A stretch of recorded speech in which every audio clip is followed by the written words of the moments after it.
কিছু কথা খুব কানে বাজে বন্ধুরা।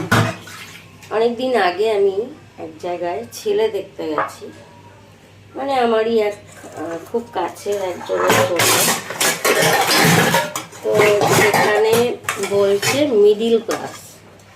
তো মিডিল ক্লাস কথাটা শুনতে খুব খারাপ লেগেছিল আমার। হ্যাঁ, আমরা তো মিডিল ক্লাস, কিন্তু এই মিডিল ক্লাস মহিলাদের অনেক ঝামেলা, জানো তো।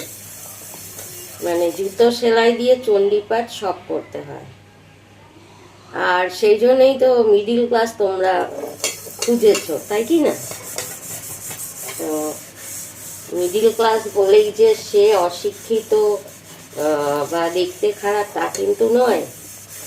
হ্যাঁ, সে সবই মানে সে সুশিক্ষিত সুন্দরী, আমার খুব কাছের একজন। তো তার জন্যই আমি ছেলে দেখতে গেছিলাম।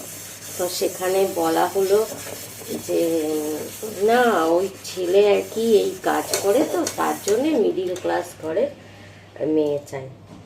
তো মিডিল ক্লাস ঘরের মেয়ে আনা লাভ আছে, যে বলে না জুতো সেলাই দিয়ে চণ্ডীপাঠ সবটাই করানো যায়, তাই কি না? কিছু ভুল বলেছি?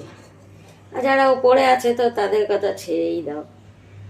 তো আমার কথাটা কেমন লাগলো কমেন্টে জানিও।